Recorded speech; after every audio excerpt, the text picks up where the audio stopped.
Muito bem. Então agora vai, né? Não é possível. Tudo ok, pessoal? Tudo. Ok, professor. Então, ótimo. Beleza. Então, pessoal, desculpa aí pela confusão aí, né? Do ensino remoto, nos promove, né? Mas vamos lá. A aula de hoje, então, a gente vai falar de cultivo, de características, né, principais de cultivo protegido, né, aplicado às olerícolas. E vamos fechar a aula falando de tratos culturais, né? Falar de alguns tratos, alguns exemplos de tratos culturais específicos, né, que são para algumas espécies de olerícolas, tá? Cultivo protegido, pessoal, né? Hoje vem ganhando muito mais força, principalmente em relação à questão de mudança climática, né?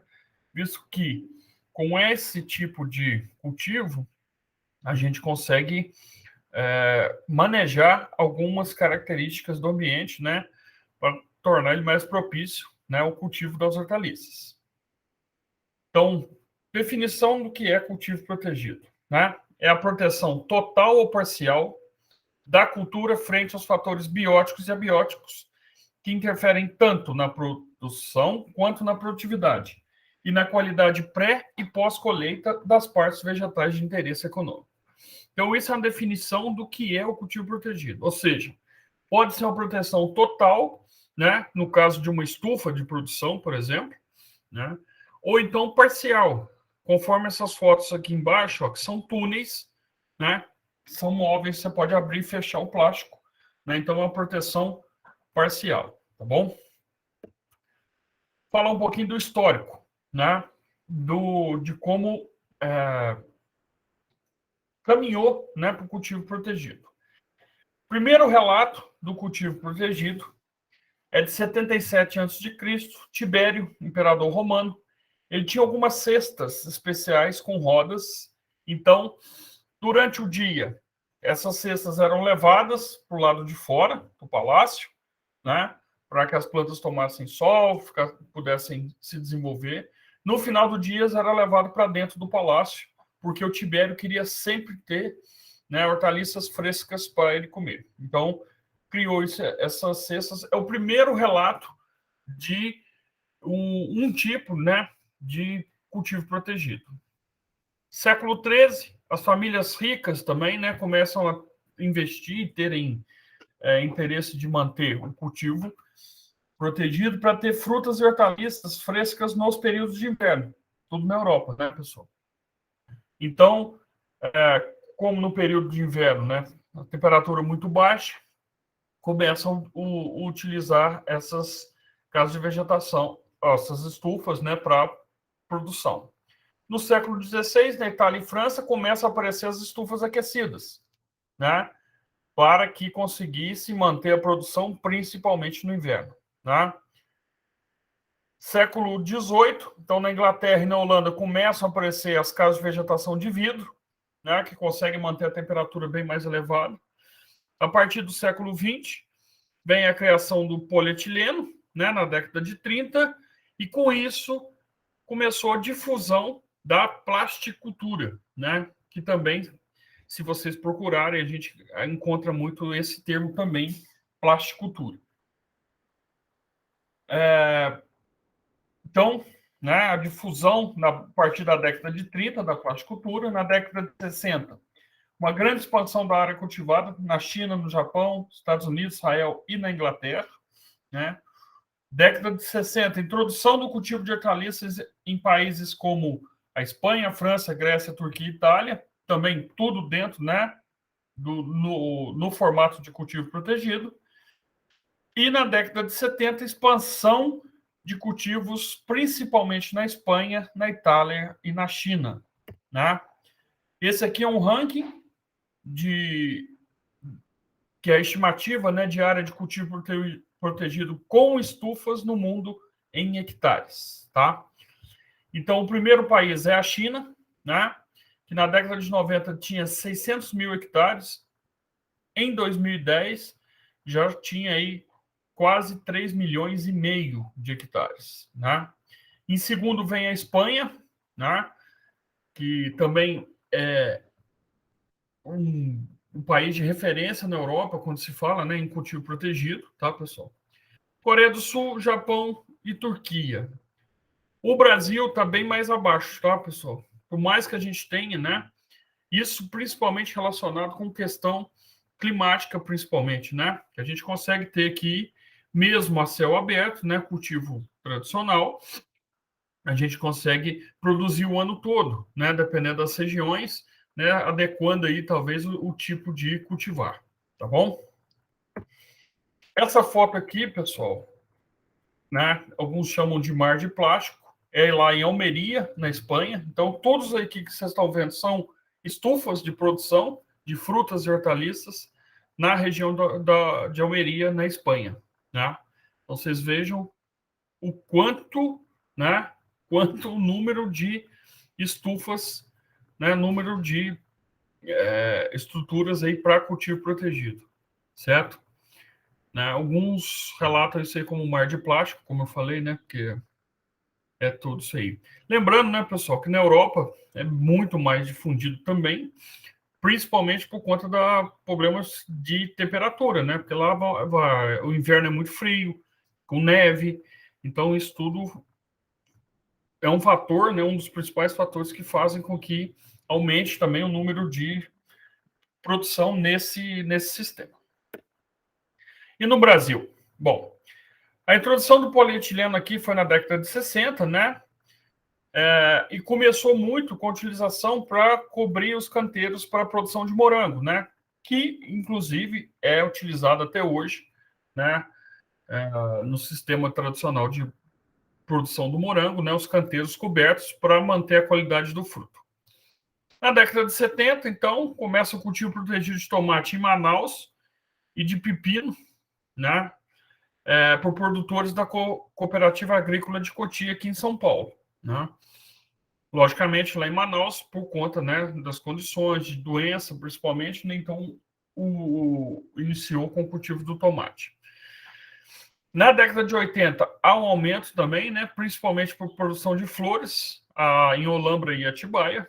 Né, o Olambra hoje também, né, tanto a Olambra 1 como a Olambra 2, lá perto de Paranapanema, tem muitos produtores ainda de flores, né, que utilizam, e há necessidade de utilizar, né, o cultivo protegido, porque determinado, isso vocês vão ver também em PPV 4, quando eu dei aula para vocês de floricultura, né, que as flores, algumas têm características especiais de manejo para poder atingir o padrão de qualidade do mercado. Então, isso só é conseguido, né, dentro do sistema de cultivo protegido. Na década de 80 também tem o projeto São Tomé, nos estados do Rio Grande do Sul, Santa Catarina, Paraná e São Paulo, né, que era da Petroquímica Triunfo, que era para difundir a plasticultura, né, para poder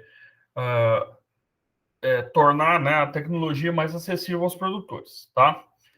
Em 99 é criado então o Comitê Brasileiro de Plasticultura, em 99. Né? Hoje, no Brasil, quando se fala de cultivo protegido, né, a grande maioria, 60%, né, do total nessa estimativa aqui, de 2016, 2015, são esses dados, 24 mil hectares. Né? Então, 60% desses 24 mil hectares de cultivo protegido eram destinados a hortaliças. Depois, 20% de flores e outros 20% de frutas, fumo e outras culturas também, tá? E só o estado de São Paulo, pessoal, possui né, 50%, né, dessa área de cultivo protegido está no estado de São Paulo, certo? Depois, em segundo lugar, é Minas Gerais, com 15%. E depois, os 3 estados da região sul, Paraná, Santa Catarina e Rio Grande do Sul, têm em torno de 20%, né, do cultivo protegido, de área de cultivo protegido. Então, São Paulo é o estado com a maior área, né, de cultivo protegido. Em função, principalmente, dos produtores de hortaliça, mas, né, os produtores de flores, no caso da região de Olambra, são os que mais utilizam dessa tecnologia, né, fazendo com que aqui o Estado se apresente com 50% da área de cultivo protegido. Bom, aqui tem o consumo de plástico no Brasil em 2015, né? Porque eu gosto de colocar isso aqui porque tem muita informação, né, pessoal? Do pessoal falar do plástico, questiona às vezes esse sistema de cultivo em função da utilização do plástico, que depois não é reciclado, né? Tem essa questão. Então, em 2015, a agricultura ficou responsável por 2,9% do consumo de plástico no Brasil. Construção civil e alimentos, né, e automóveis e autopeças foi em 2015, os principais, desculpa, consumidores aí, né, de plástico no Brasil. Então, a agricultura, no nosso caso, está aqui com 2,9% do consumo de plástico, tá certo? Bom, quando se fala então de cultivo protegido, né? Eu tenho, logicamente, várias vantagens. Aumento de produtividade, logicamente, em função da manutenção, né, das condições e no ambiente de desenvolvimento da planta. Colheita na entre-safra, novamente, né, eu consigo fazer colheita o ano todo, produção o ano todo, então consigo colher na entre-safra, consequentemente, posso até obter preços melhores, né, valores melhor do produto. Precocidade da colheita, lógico, isso aqui tudo de modo geral, né, pessoal? Cada cultura vai se comportar de uma maneira. Maior qualidade dos produtos, melhor controle das condições ambientais, controle mais eficiente de pragas e doenças, melhor aproveitamento no uso dos recursos, minimização do risco e maximização da competitividade mercadológica do produto. Tá? São as principais vantagens do cultivo protegido. Como desvantagem, a gente tem o quê? O investimento, que geralmente é elevado, dependendo da estrutura, né, que você for utilizar, de estufa e tudo, né, e o tamanho da área, logicamente. Então, isso pode elevar esse valor do investimento. É necessário conhecimento técnico, né? Então, consequentemente, você vai precisar de mão de obra especializada, certo? E ainda não há uma política, né, de apoio ao cultivo protegido, né, específico, né, que eu quero dizer aqui, tá bom? Outra desvantagem, pessoal, e ocorre muito em estufas de produção, né, é o processo de salinização do solo. O que é esse processo? É aumento da concentração de sais na superfície do solo ou dos substratos, né, trazendo prejuízo ao desenvolvimento e à produção de hortaliças e de outras culturas. Então, se eu tenho o solo ali, pessoal, porque o que acontece com isso? Né? Fazendo adubação, né, a planta vai utilizar, né, os nutrientes, logicamente, mas um pouco vai ficando no solo, e isso pode causar essa salinização, porque não há, né, a lixiviação desse adubo, dessas substâncias, pela água da chuva, visto que, né, o solo está coberto com plástico, né, ou a estufa está protegendo contra a água da chuva. Então, as causas principais: água de irrigação, né, tem que ser água de qualidade. Alguns fertilizantes de alto índice salino, então isso vai acarretar o aumento, né, da salinização. Evaporação da água de superfície, por conta da estufa de produção, né, do ambiente. E má drenagem de alguns solos e substrato também podem acontecer isso. Geralmente, pessoal, por exemplo, se o cara monta uma estufa lá para produção, né, cultivo protegido no solo, e primeiro, segundo ano, excelente, no terceiro ano já começa a cair. Bom, provavelmente já com problema da salinização, tá certo? Então, as medidas de controle, como que eu faço para evitar a salinização, né? Incorporar fertilizantes orgânicos no solo ajuda a diminuir. Aplicar cobertura morta, mulching, né, para diminuir a evaporação da água de superfície, né, e, consequentemente, não aumentar a concentração de sais. Utilizar fertilizantes com baixo índice salino. Realizar periodicamente irrigação com água pura, visando a lavagem dos sais em excesso. Então, principalmente, né, pessoal, quando assim, eu fiz a colheita para evitar E aqui, lógico, eu estou falando também né, do, da aplicação via fertirrigação, né? Então, assim, fazer uma irrigação só com água, sem fertilizante, né? Para poder encharcar esse solo mesmo, para que possa, né, carrear, fazer a lixiviação desses sais. Aração e gradagem do solo, com diferentes profundidades, né, a fim de evitar a compactação e facilitar a drenagem, tá bom? E uma medida que eu acho que é importante para várias outras coisas é a rotação de cultura, né? Sempre. Bom, então eu tinha comentado lá atrás das vantagens, né, da cultivo protegido. Então a rentabilidade aumenta muito, tá, pessoal? Então aqui, ó, se você pegar alface, né? Então esse é um estudo que foi feito, né, um comparativo. Então, por exemplo, alface. Produtividade média, né, em quilos em campo aberto, 1.120 em 1.000 metros quadrados, né? Em ambiente protegido, 1.960. Então, você tem um ganho, um percentual de ganho de 57%, 57,1% de ganho nisso aqui, tá? Aí no comentário ele fala que a diferença média no período de verão há um grande ganho na qualidade do produto final. Então, o cultivo protegido de alface é esse aí. Agora, olha o pimentão, né? O pimentão passa de 2.500 quilos por 1.000 metros quadrados em campo aberto para 12.000 quilos em ambiente protegido. Corresponde a um ganho percentual de 480%, né? Por quê? A produção e os ciclos são bem maiores, com ganhos na qualidade e no pós-colheita. Então, a mesma planta, eu consigo conduzir, isso acontece com tomate também, com pepino, né?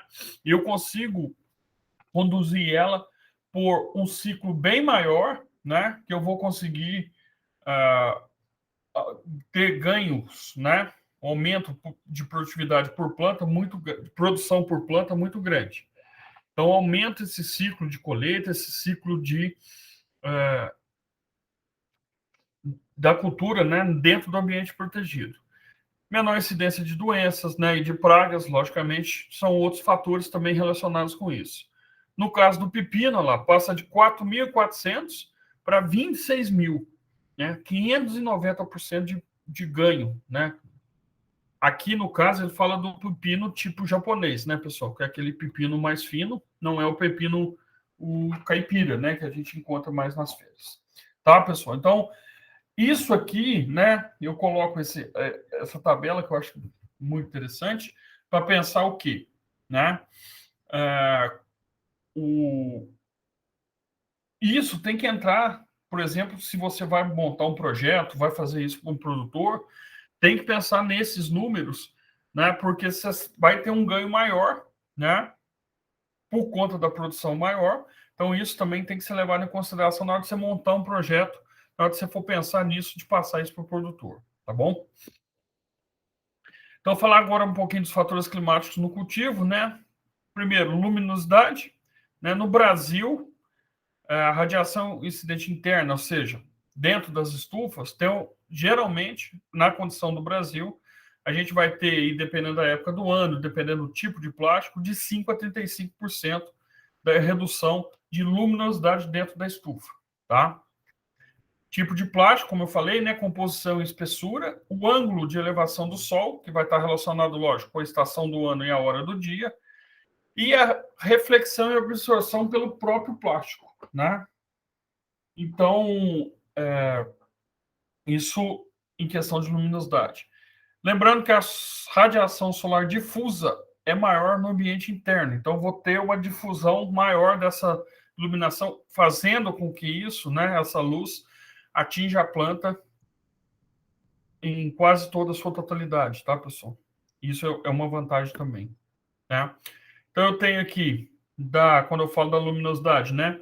Ela vai bater no plástico, né? Eu tenho parte vai ser refletida, parte é absorvida, né? E a radiação difusa, ou seja, ela vai difundir para dentro da estufa, né? Igual eu falei, cobrindo praticamente toda a planta, né? logicamente, isso também relacionado com a taxa de fotossíntese que vai ser aumentada em função disso, tá, pessoal? Bom, dentro do cultivo protegido, eu tenho que tomar cuidado com o quê? Se tiver baixa luminosidade, eu posso ter estiolamento das plantas e posso ter prolongamento do ciclo. Todos sabem o que é o estiolamento? Aumenta o tamanho do caule, né, para busca de luz, ele tipo fica esticado assim. Isso. Só que aí o que acontece, viu, Carlos? É exatamente isso. A planta vai estiolar, é um aumento, né, das células para buscar a luz, né? Porque ela vai tentar buscar a luz. Só que o estiolamento é ruim, por quê? É um alongamento do caule da planta, por exemplo, mas sem acúmulo de matéria seca. Por isso que ela vem a tombar depois, tá, pessoal? Né? Então, esse é um problema. Alta luminosidade, né? Aumento na taxa respiratória da planta, lógico, né? Fechamento estomático e diminuição da fotossíntese. Então, são fatores aí que podem acontecer. Quando eu falo de temperatura, vai ter muita variação, logicamente, e vocês sabem disso, né? Conforme a região. Então, vou ter lugares em que talvez nem seja recomendado o cultivo protegido em função da temperatura, né? Obviamente, cada hortaliça possui uma necessidade diferente de temperatura, né? Então, aqui eu dei 2 exemplos, né? Eu coloco aqui termômetro de máxima e mínima, isso toda estufa de produção, seja de muda ou para produção de hortaliça, você tem que ter um termômetro de máxima e mínima, tá? Então, para o tomate, por exemplo, o ideal são temperaturas diurnas de 22 a 28 graus Celsius, tá? Acima de 30 graus Celsius começa a prejudicar o pegamento dos frutos, ou seja, pode ter fruto sendo abortado, ok? Lógico, aí você fala, né? Já vamos chegar ali, só falar do pepino aqui. O pepino de 27 a 30 graus, né? Temperaturas muito elevadas pode causar entortamento dos frutos e também aborto de flores, né? Logicamente, vai comprometer a produtividade. Né? Então, aí sim, e a estufa, lógico, né, que eu preciso ter e tenho, né, vários mecanismos que eu posso manejar, principalmente quanto à temperatura, né? Bom, pé direito, né? Então, pessoal, pé direito é a altura que vai desde o do solo até o topo da estufa. Hortaliças de porte alto, vamos chamar assim, ou que vão crescer e se tornar um porte mais alto, tipo tomate, pimentão, né? Eu preciso ter um pé direito aí de 3 a 3,5 metros, tá? Certo? Por conta, né, do crescimento, lógico, e também para a temperatura. No caso de hortaliças herbáceas, por exemplo, esse pé direito praticamente não existe. O exemplo aí que eu coloquei na foto é um túnel plástico, né, para a produção de alface. Aí qual que é o manejo para me controlar a temperatura? Eu vou abrir ou fechar esse plástico, né, do túnel para isso. Umidade relativa do ar também, né? Pode ter variação de 30% até 100% em questão de 24 horas, dependendo da época do ano. Dependendo da cultura, é interessante você ter um higrômetro ou um termohigrômetro dentro da estufa, né? Para fazer esse controle, né? E a medição da umidade relativa do ar. Se eu tenho muita umidade relativa alta, né? Isso pode ter condensação de água na cobertura, né? Da estufa. Consequentemente, também, isso pode começar a pingar e cair em cima das plantas, aumentando a incidência de doenças, né? Se a umidade do ar estiver muito baixa, eu vou influenciar isso, vai influenciar diretamente na evapotranspiração, né? Diminuição da absorção de água e de nutrientes pela, pela planta. E um fator muito importante, tá, pessoal? Toda aplicação de defensivos que é realizada dentro do sistema de cultivo protegido tem que ser feito com umidade relativa acima maior que 55%, tá? Senão pode ter problema com fitotoxidez, certo? Se tiver muito seco. Ou até perder, né, a efetividade do produto, né? A ação dele pode ficar comprometida também, ok? Então, acima de 55%. Bom, vamos falar agora um pouco, então, dos tipos de estrutura que tem para o cultivo protegido. Logicamente, pessoal, já adiantando, isso vai variar aqui muito de região para região, tá bom? Então, tem o telado, né? Uma tela plástica para sombreamento. Pode ser usado para cobertura total ou fechamento lateral das estufas, né? A porcentagem de sombra vai variar conforme o local, a época e a cultura, né? Pode ser usado para produção de muda e pode ser usado também para o ciclo todo. Então, aqui é um exemplo de telados, né? Que são estruturas mais simples, não é isso? Para produção, então posso usar tanto para muda como para produção, né? De hortaliças também, tá? A estrutura fica mais barata, né? Tanto a lateral como o teto são todas de telas, né? De sombreamento. Eu tenho o túnel baixo, né? Que é uma cobertura baixa de forma semicircular. A altura vai variar de 50 a 150 centímetros, né? A distância entre os arcos também de 1 metro a 1,5 metro, dependendo do tamanho do canteiro, né? A colocação do plástico de várias maneiras, desde que possibilite, pode ser colocado de várias maneiras, desde que possibilite a abertura e o fechamento lateral, né, ou de baixo para cima. Então, muito, né? O Carlos me falou que está lá em Lavras. Se você passar ali perto de Pouso Alegre, Carlos, da rodovia você consegue ver vários túneis desse tipo, que isso é muito utilizado, né, para a produção de morango, né? Então, Sim. Nepomuceno também vi uns ali, professor. isso, ali tem bastante. Então, pessoal, lógico, né, vai ser colocado o plástico, eu falei, para, como está nessa última foto aqui embaixo, ó, poder abrir e fechar, né, o túnel, né, para manejar aí temperatura, luminosidade, né, temperatura e ajudar na proteção. Tá? Bom, vamos falar das estufas, né? Então, eu tenho estufas climatizadas, que vão controlar automaticamente esses parâmetros climáticos, e não climatizadas, né? Que o controle vai ser realizado por estruturas mais simples. Mais simples que eu falo o quê? Pode ser cortinas, às vezes, na tela lateral, funciona como uma cortina que sobe e desce para ajudar a manejar isso aí. Então, eu tenho estufas com teto plano, limitada para altas precipitações, vocês já vão ver as fotos, vão entender melhor. É uma construção mais simples, a cobertura com a inclinação mínima e a ventilação um pouco deficiente. Tá? Então, são estufas com teto plano, certo, pessoal? Então, precipitação e dependendo do grau de sombreamento da tela, né, pode ter algum problema com isso aí. A estufa do tipo capela, né, geralmente a cobertura é de duas águas, a inclinação é em função de captar mais ou menos radiação solar, e são utilizadas aí nas formas de ou vão único ou vão múltiplo, né? Então, eu tenho aqui a estufa, né? Tá aqui para vocês verem, tipo capela, com cobertura simples, ou na foto de cima, né? Duas estufas integradas, tá? E modelo, tá, pessoal, de estufa, assim, tem várias empresas no mercado. Vocês vão ver que tem diversos tipos de materiais, né? E diversos formatos. Com lanterninha, que é aquela abertura superior para ajudar a eliminar, sair o ar quente. Então, isso também, dependendo da região, é recomendado. Outras regiões não há necessidade disso. Então, vai depender muito disso aí, tá? As estufas do tipo arco, né? Favorece a colocação da cobertura, então fica mais fácil colocar o plástico quando é de arco.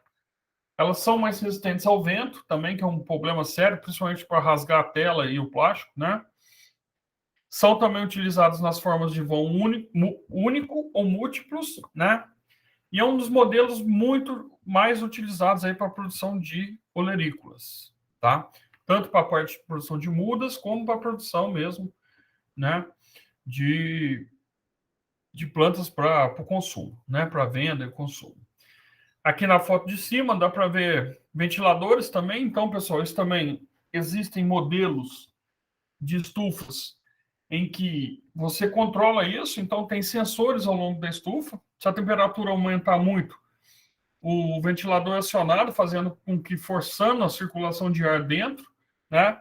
Para retirar esse ar quente, diminuir a temperatura. Né? Então, isso pode ser feito ou manualmente ou pode ser automático. E o mouse, né, que é uma estrutura, eu, né, considero como também uma forma de cultivo protegido. Então, o mulching é a cobertura do solo com plástico ou com material orgânico, capim, palha, bagaço, casca, pode usar qualquer material, né? A principal vantagem do utilizar o mulching é o controle de plantas invasores, é o principal, é o primeiro, né? Você consegue controlar isso. Economia de água, né? Porque diminui a evaporação, a perda de água por evaporação. Impede o contato de flores e frutos com o solo, né? Então já diminui também, aumenta a qualidade dos frutos e diminui o custo de produção em função desse controle de plantas, né? Da economia de água. Então está aqui um exemplo de mulching plástico, né? Muito utilizado também por hortaliça, para morango. E aqui em cima um plantio com mulching orgânico, né? Pode ser coberto o canteiro com palha seca, por exemplo. Tá?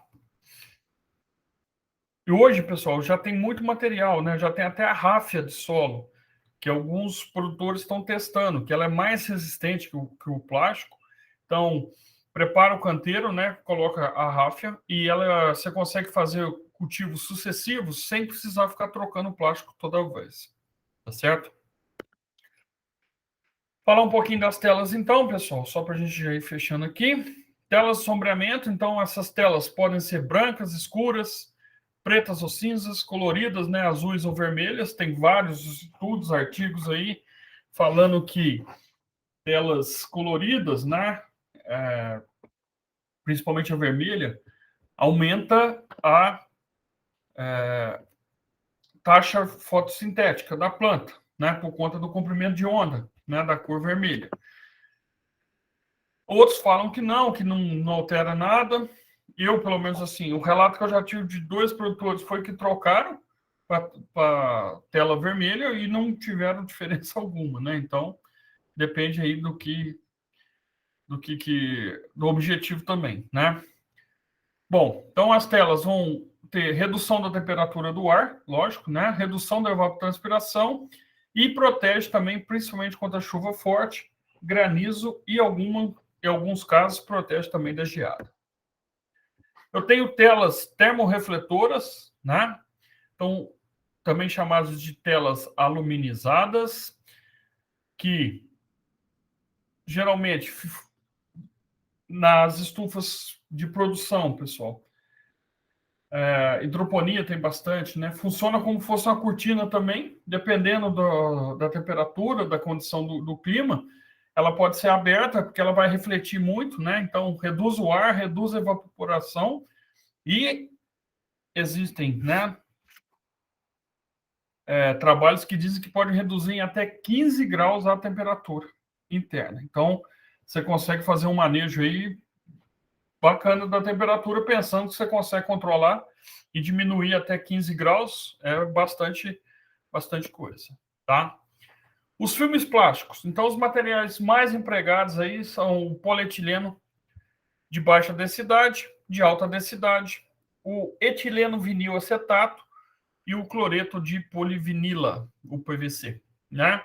Que são alguns tipos de plástico aí que são recomendados para utilização em estufas agrícolas. Desculpa. Esses filmes plásticos, pessoal, variação principalmente na espessura, tá? De 100 a 200 microns, e a largura também vai variar, a gente tem de 4 até 12 metros, né?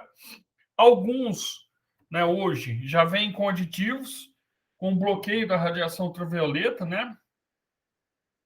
Infravermelho e antiestáticos, então eles têm esses aditivos que ajudam, né, nisso aí, e alguns ainda tem outros aditivos com propriedades biológicas, né, que vão atuar aí principalmente na questão de redução de praga e virose, principalmente para culturas que têm muito problema com isso, né, como o tomate, por exemplo, certo? Bom, então, produção de hortaliças em ambiente protegido. Então, eu tenho o cultivo em solo direto, vou mostrar as fotos, tá? É similar ao cultivo feito em céu aberto, a irrigação é necessária, logicamente, né? Estamos no cultivo protegido. Controle rigoroso na nutrição, monitoramento de pragas e doenças sempre, né? E cuidados com a salinização do solo. Então, aqui, pessoal, é aquilo que eu estava falando, ó, você vai ter a estufa protegendo, né? O solo. Então, tem que tomar muito cuidado com a questão da salinização, tá? Então, o cultivo é feito direto, só a cobertura das estufas, tá? Proteção. Cultivo em recipientes, né? Então, eles podem ser vasos, hoje ainda já tem até os bags que são vendidos já com substrato, né? Então, a utilização de substrato, utilização muito grande de fertirrigação. Isso promove a maior sanidade das plantas, tá? O custo de produção fica mais elevado, então, logicamente, é indicado, né? E a gente vai ver isso aí com olerícolas de alto valor agregado, tá, pessoal? Então, cultivo em vaso, então vou ter a linha de irrigação, onde vai ser feita a injeção também, né, dos fertilizantes para fazer a fertirrigação. Então, cultivo em vaso, a planta não vai no solo, né? Vantagem é que você vai usar substrato estéreo, né, assim, sem risco de contaminantes. E aqui em cima a foto aí dos bags também, né, com plantio de tomate, certo? Então, como se fosse um tubo, né, maleável, lógico, né, de plástico com o substrato já pronto, tá? A hidroponia, que é um sistema de cultivo, né, de cultivo protegido, é o cultivo sem solo, né, os nutrientes são fornecidos via solução nutritiva, junto com a água. Eu tenho dois tipos principais, o NFT e o DFT, que é o fluxo laminar de nutrientes, ou o sistema floating, que é o DFT. Pode ser um sistema aberto ou fechado. O que é o sistema aberto? A água vai passar pela tubulação com o nutriente, as plantas vão, né, absorver água e nutriente e essa água é descartada. Ou sistema fechado, essa água é recolhida, é feita a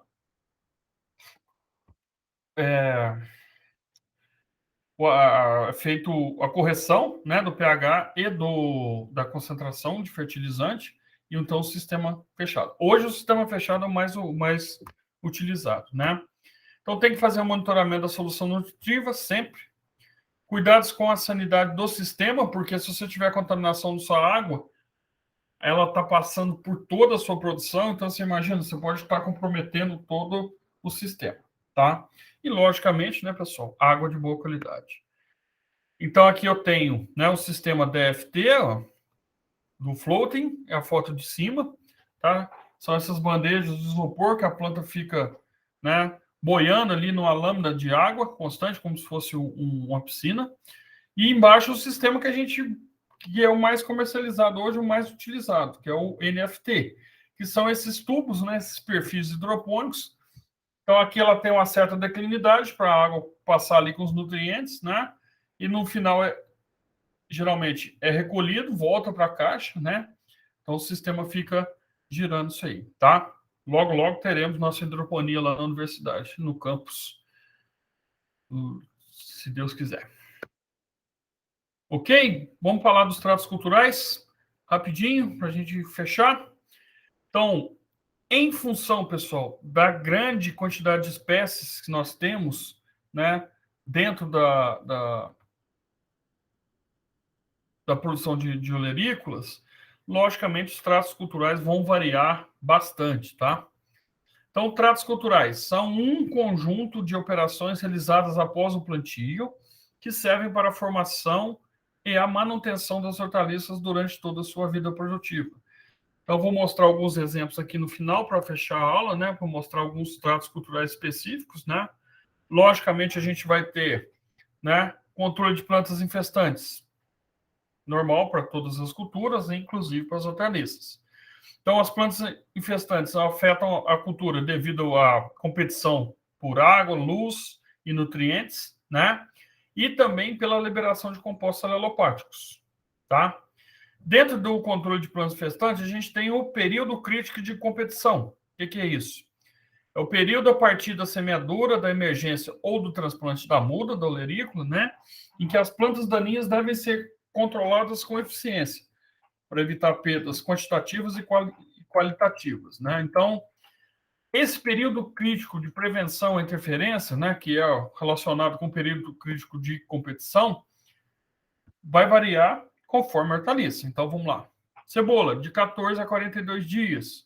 Tomate, 33 a 76 dias. Logicamente, pessoal, isso aqui pensando no manejo, né, no cultivo a céu aberto, dentro do a céu aberto, né, no sistema tradicional.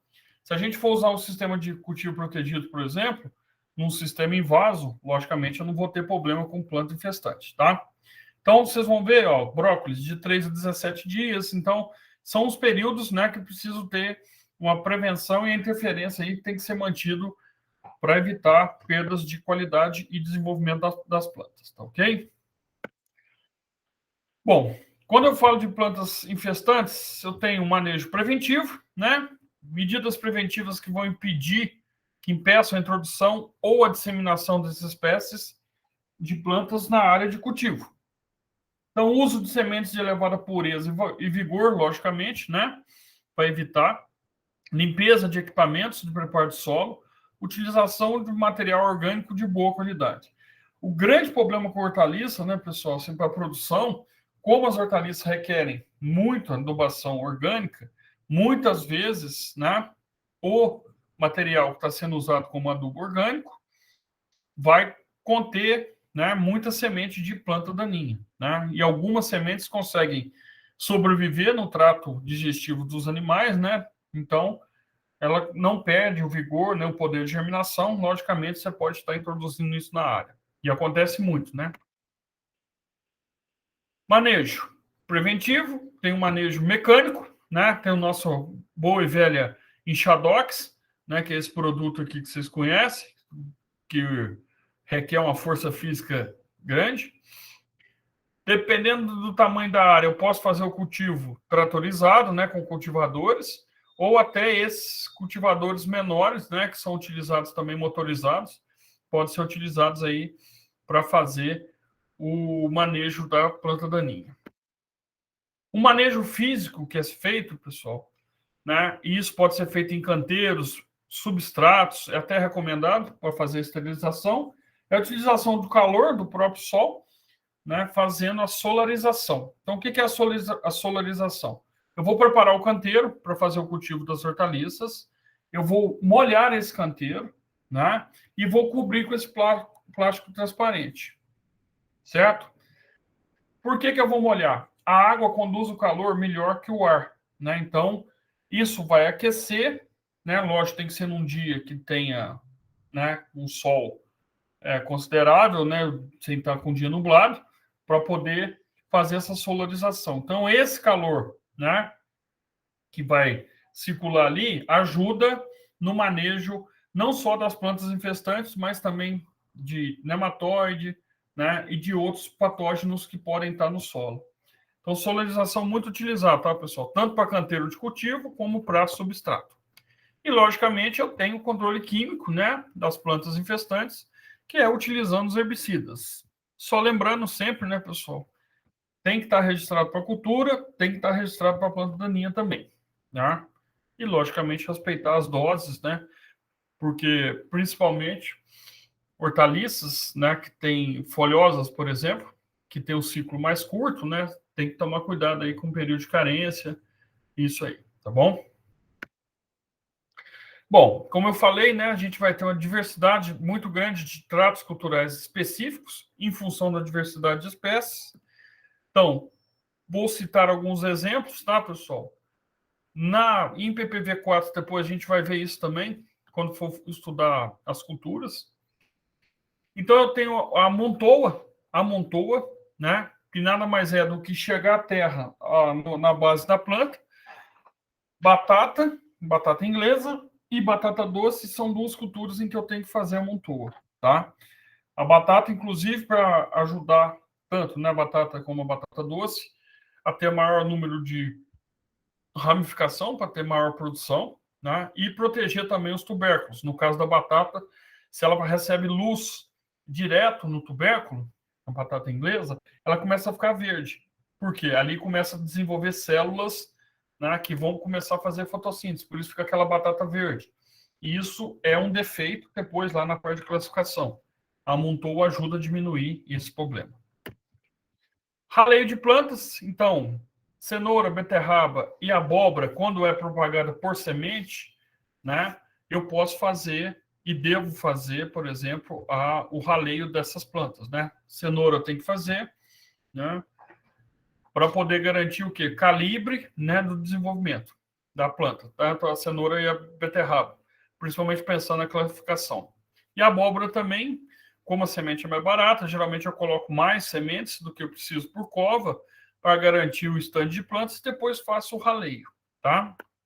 Tem raleio de frutos também, né? Cultivares mais antigas de tomate, né? Para você ter uma penca de tomate com um calibre maior, era feito o raleio também, retirava-se alguns frutos. No caso do melão também, mas as cultivares mais novas hoje nem têm necessidade desse tipo de trato cultural. A desbrota, né, para o tomate, principalmente tomate de mesa, que é de crescimento indeterminado, então ele vai crescendo, ele vai emitindo essas brotações, então essas brotas têm que ser retiradas todo dia, tá? Toda semana. Chegou num ponto, você vai ter que tirar isso aí para você conduzir o tomate com uma ou duas hastes de produção, né? Porque esses brotos vão funcionar como dreno, tá, pessoal? Se eu deixar o broto desenvolver, tem problema? Não, mas pode ser que o calibre dos frutos fique menor. E você, consequentemente, vai ter um preço menor desse produto. A poda ou capação, né, que é também feito com tomate de mesa, de crescimento indeterminado. Então, quando ele chega a uma determinada altura, eu vou fazer a capação, que é o quê? Cortar o meristema apical, para ele encerrar ou parar de crescer, né? Para facilitar a colheita, facilitar o manejo, né? Eu faço esse tipo aí. Tomate de mesa, tá, pessoal? Tomate de crescimento indeterminado. Porque o tomate industrial, que é usado para processamento na agroindústria, ele é um tomate, né, de crescimento determinado, tanto que ele não precisa nem ser envarado, né? Não precisa ser conduzido, tutorado. A melancia, né, que eu vou fazer a condução das samas, ou que é chamado também de penteamento. Então, assim que ela começa a desenvolver, eu vou conduzindo as samas, vou fazendo esse penteamento das samas, né, para poder direcionar o ramo para o lado que eu quero que ele cresça, para tirar de carreador, por exemplo, tirar de suco de irrigação, para ajudar, né, a manter os carreadores sem plantas, para não danificar, né, para facilitar os outros manejos, tá bom? Isso também é típico da melancia, o penteamento. Algumas culturas, tá, pessoal? Por exemplo, a abóbora não tolera esse tipo de condução, porque a rama vai quebrar. Você pode estar aí causando um dano na planta, né, que vai prejudicar o desenvolvimento. No caso da melancia, não, tá? Alternância da posição do fruto, então seria como girar o fruto, né? Porque faz muito isso com melão, para não ficar aquelas manchas brancas, né? Que é de sol, né? De luminosidade.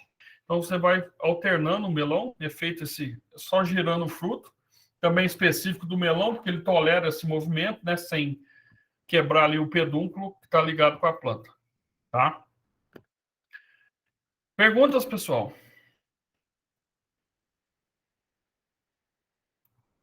Agora eu estou de volta aqui. Minha câmera sumiu. Tudo tranquilo, professor. Tudo em ordem? Voltei. Então, já vou interromper aqui a gravação.